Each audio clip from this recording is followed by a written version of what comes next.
Chef Franck, what's your superpower and how does that serve your mission to help others? Oh my goodness, superpower. I would say my mindset, I think, has been my superpower for the longest time. The willingness to do things different, the some level of resilience, some level of adaptability, uh, self-assessment, introspection. So I kind of approach all those things equally by just paying attention to my surrounding, my environment, and how I behave within the environment, and see how I can continue to navigate and help others to move forward with a significant mindset change. Very nice. Flywheel leadership is about discovering and practicing the leadership systems that bring out the best in each of us and our teams. Can you think of a story about your experience that comes to mind that exemplifies exceptional or unique styles in leadership? Oh, I have plenty story. I think that's what has made some of the most successful. I would say the most successful chapters of my career is I've always been very in tune with building a team. Much later in life, when I was a young cook and not necessarily having any team responsibility, or I was just kind of training myself to become whatever future leaders without necessarily thinking of one. But when I became a leader, I realized very quickly that labor shortage in hospitality is not a new problem. It will never be a non-problem. Therefore, you kind of have to find a way to manage differently, and not necessarily focusing just on performance-driven leadership, but also on culture-driven leadership. And very quickly, you just learn to approach things a little bit differently. And now I'm covering a lot of content and pieces about generational leadership, and how do you manage Gen Zs, how do you manage Gen X, how do you manage millennials, how do you manage and soon in a couple of years, how do you manage Gen Alpha? So all of those things as allowed me to understand and educating myself to know how to navigate this by being surrounded with a team that want to follow and finding what they're aspiring with and what they want to do in their life, and trying to be part of their chapter rather than them being part of my chapter. Very good. I'd like to understand a little bit more about you and your story, Chef Franck. Can you share us a little bit about how you got to where you are and the core work that you do now? And of course, we'd love to hear about your book wherever you feel appropriate as well. Yeah, of course. Without making it a 2-hour conversation or resume overlook, I've been in hospitality now for about 26 years. I've spent most of my life in there. I kind of skipped high school, went into the workplace back when I was 15, back in France, and became a chef. Then chef, I was also going back and forth between cuisine and then pastry. So I've done both, and then eventually I became a director of food and beverage. I've stayed within the world of Michelin star rated restaurants and luxury property. So I've kind of always stayed within the luxury and excellence type of market when it comes to hospitality, and travel the world. I've been living in places from French Polynesia to Australia to obviously back in France, and then that led me into United States about 13 years ago. Entered into Hawaii, then I moved after in California and San Francisco, then after in Arizona, and then now based out of Connecticut. For the past 6 years, I've built my company Incremental, and then moved on into 2023. I went full-time entrepreneurship and now run and operate a successful company that provide consulting within the world of hospitality. Yeah, I mean, I've always made a point everywhere I work to really care for the people that worked under me, to hire for attitude rather than hiring for skills, and surrounded myself with younger professional that was passionate about the industry and hospitality, and trying to develop them, grow them, coach them in order to become the best version of themselves.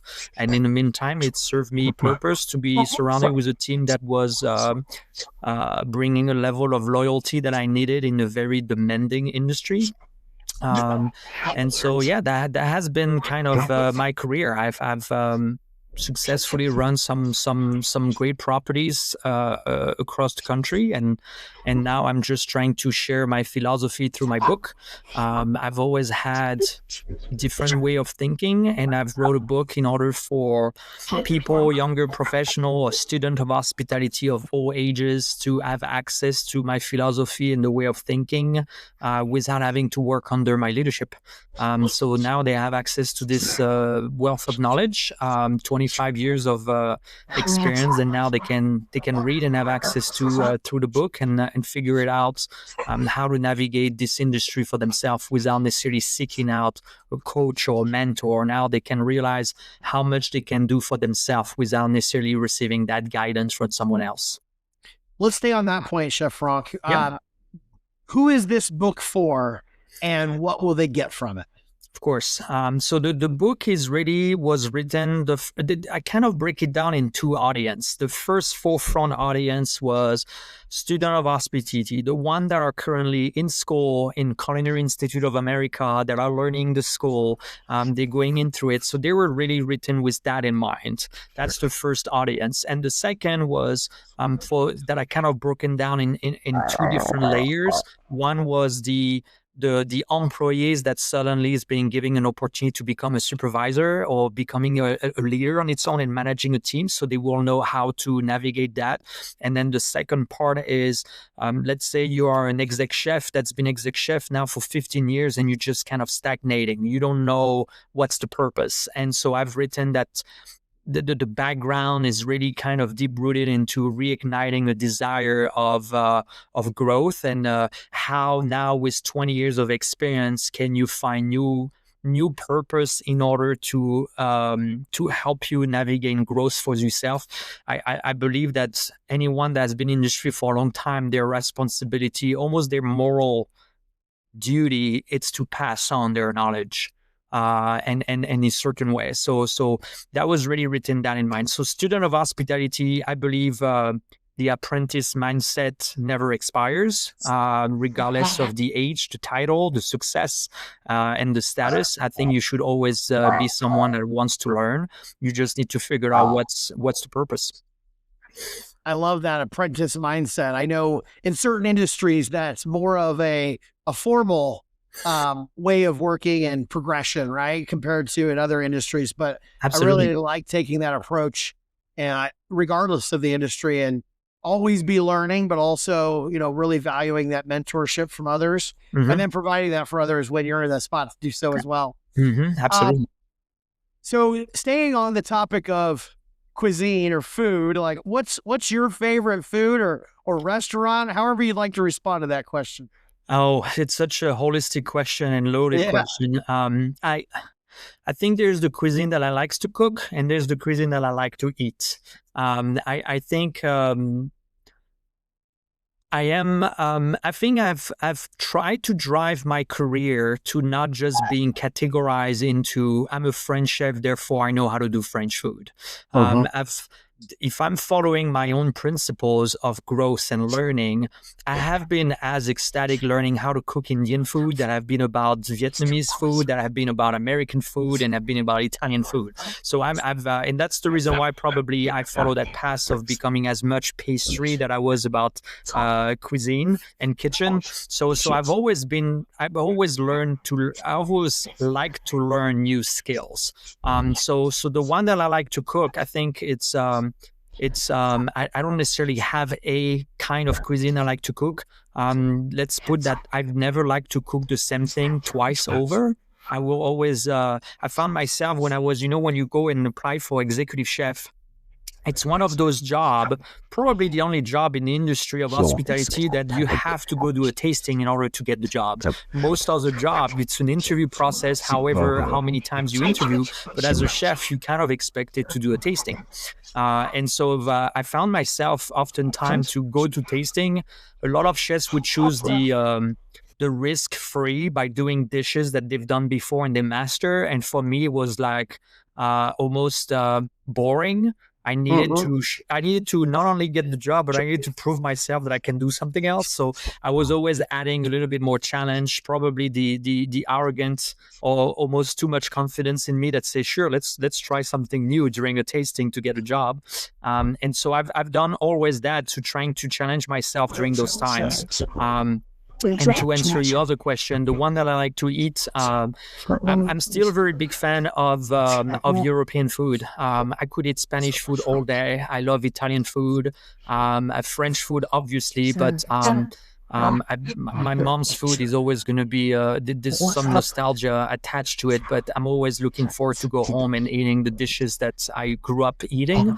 My mom knows very much. If I'm there for 4 days, she knows exactly how she's going to break it down to make sure that I get a taste of everything I grew up with. I love comfort food, but funny enough, as a chef, in the past that I've decided to take, I'm also someone that is very uncomplicated when I look for food. Like I would like just I would eat a pizza any day of the week. It's very unhealthy, but I would eat a pizza every day of the week. So I'm always in search of a good pizza. But other than that, yeah, European food is probably the same. I really enjoy eating European food. Spanish probably on top of my favorites. Very nice. So talking about mindset and self-development, I know that's an important aspect of your consulting and your journey. How do you help somebody foster a love of learning in either in themselves or others? Like, is that just a natural thing, or can you shift your mindset in some way? I think it comes from understanding the person, really listening to understand rather than coming across with an agenda. Everyone has a very I would say a very intimate approach to their own growth. It is your job as someone who wants to help to find that out. And so some of the younger professional that I had under me in some of my more recent project or past experiences, it's really kind of taking the time to sit down and figure out, whoa, what are you in for? What's driving you? What is it that you want to do? Where do you want to be in about 3, 4, 5, 6, 10 years? What's the path you want to take? And trying to be part of their journey rather than them being part of yours. It's really trying to understand what's tickling them. It's like, wow, I have aspiration to be a director of food and beverage. And you say, why is that? It's like, where are you headed with that? If you want to be a director of food and beverage, you want director of food and beverage of a luxury property, of a $60 million operation, of a small little boutique with about 30 rooms. Like, what kind of leader do you want to be? And then trying to help them as much as possible. I don't necessarily have all the answers. I tend to think that most people have the answer within themselves. It is just for you to help them, finding them and uncovering them so you can help them, guide them towards their own path and their own destiny. Couldn't agree more. It's such a powerful connection when someone else can help you. And as leaders, we help so many other people with their questions and struggles and journey, right? But oftentimes we also need that help from someone else that can bring it out of us. Of course. Franck, how do you engage and serve your clients? Like, what does that look like in your consulting practice? So most of the client that we have from a consulting side of things, I will get the calls when there is project development. Let's say they're going through a renovation of a restaurant, or they have, let's say, they have a traditional restaurant and now they want to go into, Southwestern European food, Italian and Spanish. And so helping them navigating the steps. There's a lot of people out there that will have the idea, this is what I want, but I don't know what steps to take in what order in order to get where we need to be. So I've kind of helping breaking down that process by by going into, okay, you need to find your leadership that's going to be creating that vision. Then we need to go into kind of OS&E, which will be your equipment that you need. What kind of plates, what kind of feel, what kind of napkins do you want, what kind of tablecloth, is there tablecloth? So all of those things, you kind of breaking it down within the time that it's being given to you. You kind of create a critical path. So you have those project renovation or reconcept development. You're also going to be having those calls when you have underperforming operation. You have everything you need. You have a GM, you have a chef, you have an entire team, but yet the restaurant is empty. Is it the wrong concept? Is it the wrong product? Is the chef providing the right food? Is it too expensive? Is it less? Do you have a food cost issue? Do you have a labor cost issue? Is there productivity challenges? So you're kind of breaking down what would be the opportunity, and you just kind of deep diving into an operation, break down all those processes and standard, and see how you can kind of revamping and retooling the team in order to approach things differently. Is there marketing initiative? Do you have a marketing power behind you, or are you just hoping for people to show up? Do you have the right concept within your market? Are you surrounded with restaurants that are busy, or is it just an area of town that is just completely dead? Like, just understanding all this and finding out if there's a need of repositioning on the market, and having those conversations. So those are some of the I would say major part of our consulting is really retooling. Someone wants a new beverage program. They want to be known to have a great wine selection and cocktail because they have an amazing bar, and you just kind of revamp all this, and you're adding mixology into this, and you just revamp a little bit of their wine cellar. If you have a French restaurant that serves mostly Italian and Spanish wine, that might not click. So how do you actually retool your wine cellar without killing your budget? So stuff like that. So it's really kind of deep diving into processes and helping them, guiding them into finding the right image and the right perception they want to portray.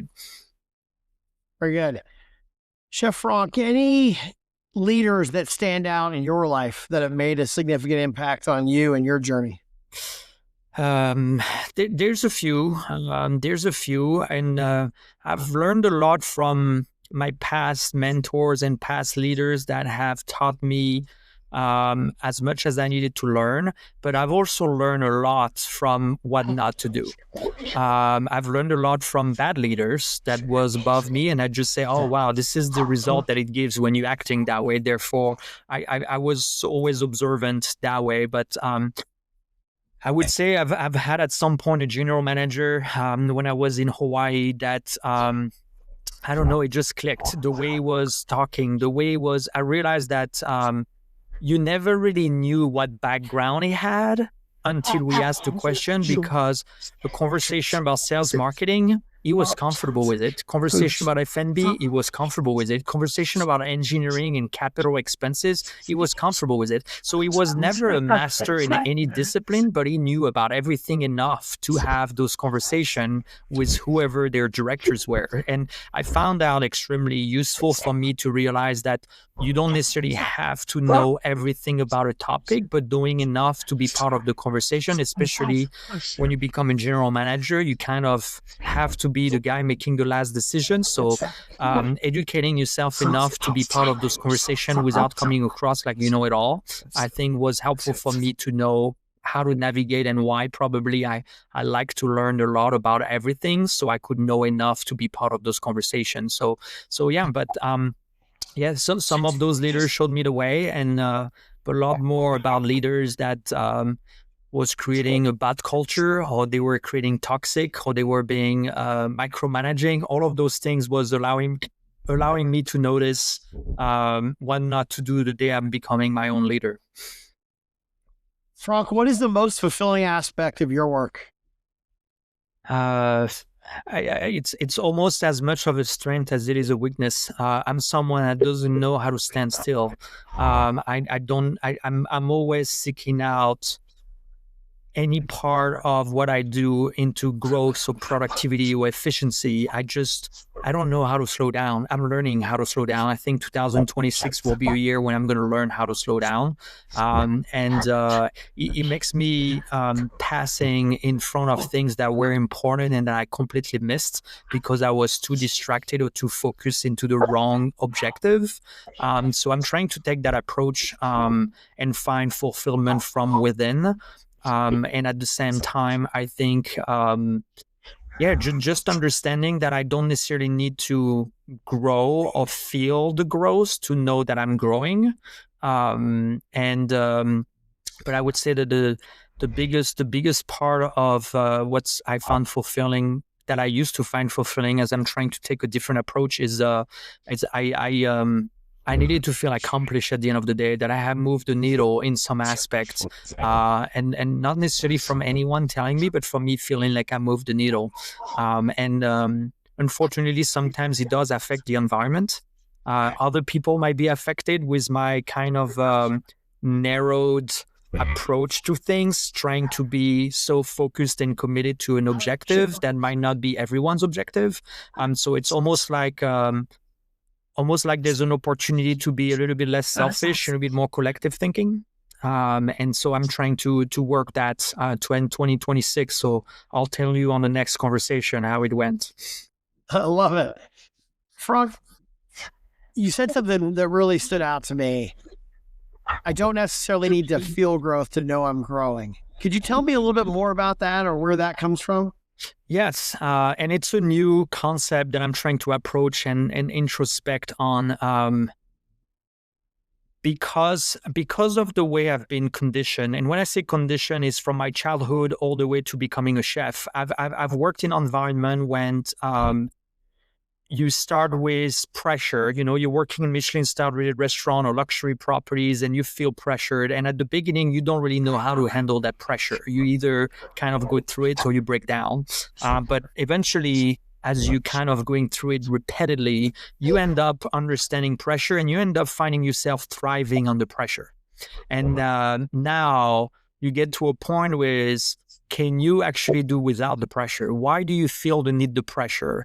And I think right now I'm right in that category is the pressure that I'm putting in to do what I do. A lot of it is self-inflicted.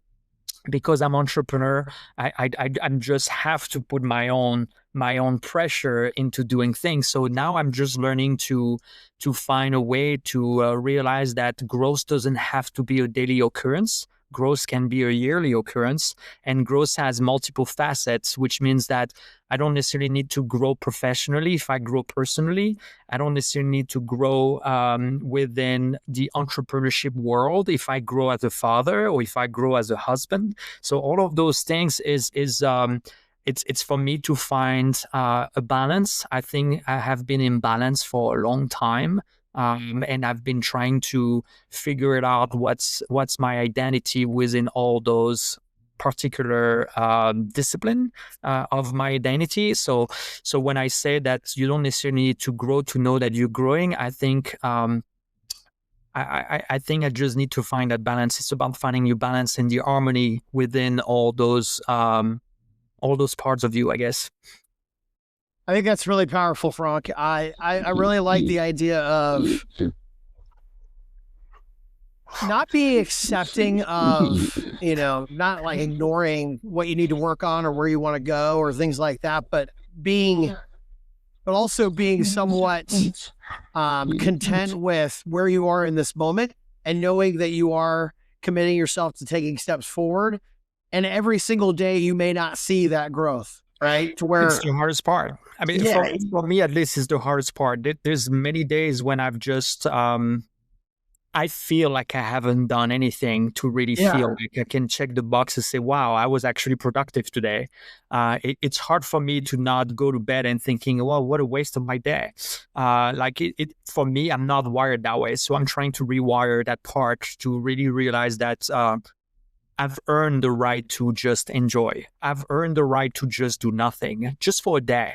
It is just, again, it is something that I'm right in the middle of it. It is a part of growth that I need to adopt and accept.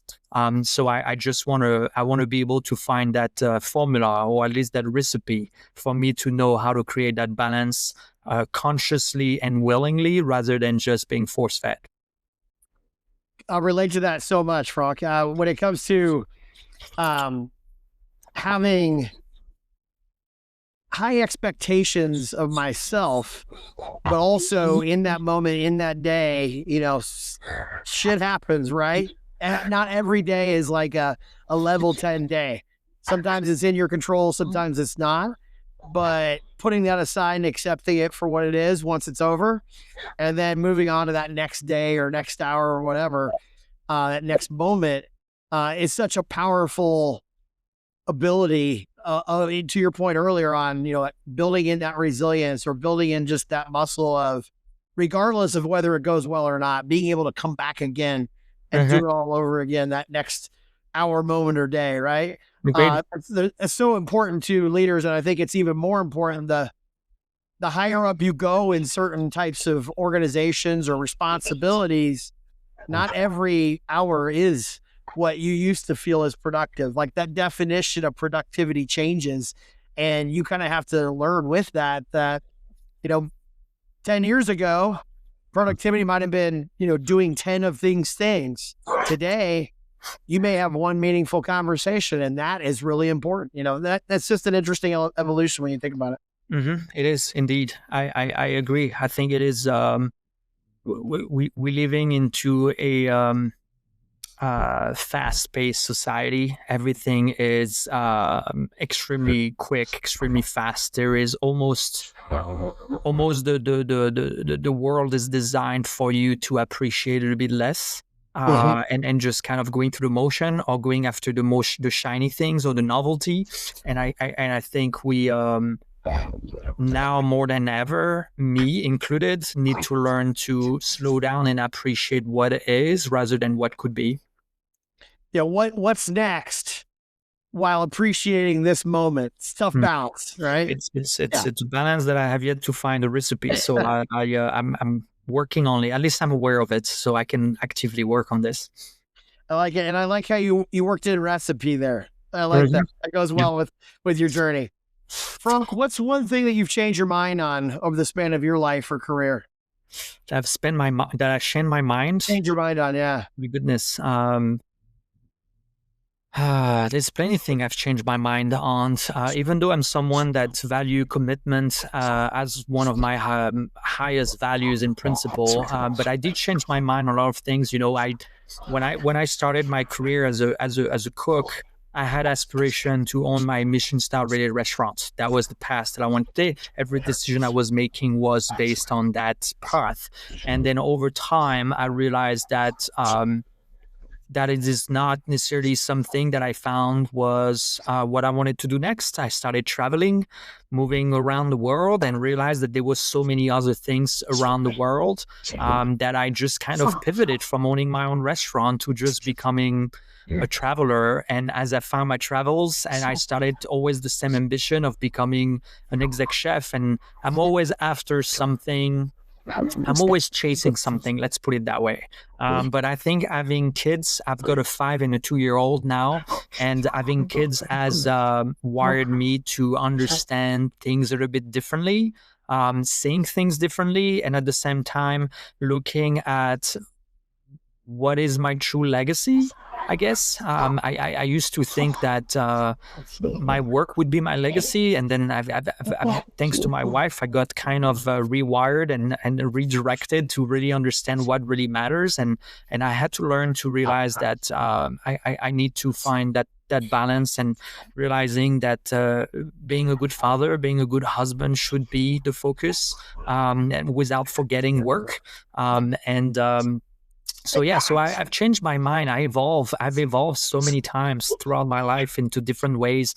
I think becoming a leader changed my mind onto becoming an owner of a restaurant. That after becoming married changed my mind, becoming a father changed my mind. So I've kind of constantly trying to evolve, trying to figure it out, what is the next evolution of my identity without doing completely rewriting it. So yeah, it's a constant evolution. But after all, I wrote a book about growth, so I kind of have to live it, I guess. Very, very nice. Yes, for sure. What's one thing that we've missed that we should talk about? Any questions that I should have asked you?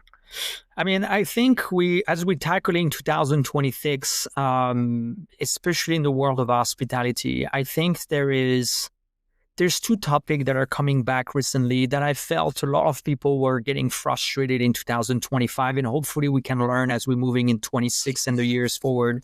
I think one is the staffing and the labor shortage. Like I said earlier, it is something that doesn't go away, will never go away. I've been in hospitality for 25 years, 26 years, and that's always been a problem. I think we are kind of moving forward now into an industry that will be having more lean teams than a generous team. And I think the importance of training your team, it's going to be the most critical. And also having a culture-driven leadership. When you have a workplace culture that is healthy, then you don't have the call-outs, then you don't have the turnovers, then you don't have all this. Therefore, you can depend on a lean team that's been trained to provide you the best work you ever had. But for that, you need to adopt the fact that your team is the most important and the biggest asset of your restaurant or your operation. So that's one thing that I hope change in 2026. And the second part of it is, I think we are moving away slowly. I think it had started in some part of some markets, but we are moving slowly away from the TikTok gimmick era. I think we kind of, everyone is being attracted with the thing they see on Instagram or on TikTok, and then they say, let's go check it out. And then they enjoy that first interaction, their first meal that they're going to have, that they try to go a second time and realize that they don't recognize any server, the chef is gone, and then suddenly the food doesn't taste the same. And so I think we are going back into a cuisine or into a restaurant or into an hotel when the team has been there now for a minute and they are respecting the craft a little bit more. I think we're kind of shifting away and respecting more the tenure and then the consistency of the product and the craft rather than just the new shiny things that just made its way into TikTok. That's refreshing to hear in some ways, for sure. Yeah. And my last question before we get into the close is really on that note. It's really like we hear so much about AI and, social media like TikTok and the fast pace of change, or even the content itself. What does growth in 2026 really look like? When you consider all just that hustle and bustle of move, fast, now. Like, what does that look like? I think there is, in my opinion, a misconception that AI will be taking everyone's job and will fast track a lot of things. I don't necessarily see it that way. I think AI will be utilized as a tool. If used properly, will be utilized as a tool to make us a little bit more productive, make us a little bit more efficient. But the reality, AI will not replace the human creativity. AI will not replace the craft or the love for the craft. I think you've got to learn to use AI to your advantage in order to educate yourself better, because now you have an information. If you go now on a chat GPT and you say, hey, what's happening in this town related to this hospitality, they will tell you exactly what you need to know. So the access to information and learning resources is right there on tip of your finger. I think that's what it needs to be used for. Now, with that being said, it's also going to be, we're going to have right now, when I'm a millennial, I'm 41 years old. I'm dealing with a lot of Gen Zs that are your workforce now. And the Gen Zs are of an access to, they're not necessarily, they're going to be questioning a lot more. and they're not questioning because they want to defy you. They're questioning because they want to understand context. I come from a generation with Gen X, and baby boomer was telling me, Franck, this is the way to do. You shut the F up and you do it. And I say, okay, no problem, I'll do it. But now we're getting into a generation now that they're going to be more asking because they want to understand the context. Why am I investing myself into this if I don't understand it? Because that's the world they're coming from. And now when you look ahead and you're going with Gen Alpha, who's going to grow up with AI, and the way they're going to be taught the world, to understand the world, it will be to question everything out of curiosity more than defiance. Therefore, we should be ready as an industry to make sure that we're ready for Gen Alpha to come and ask why, a lot more than what we have been accustomed to now. And so I think it is our role in 2026 to really learn as a leader. Over the years, over the last probably 10, 15 years, 20 years, we've always, as leaders, thought that the generation after us needed to adapt first rather than us educating ourselves.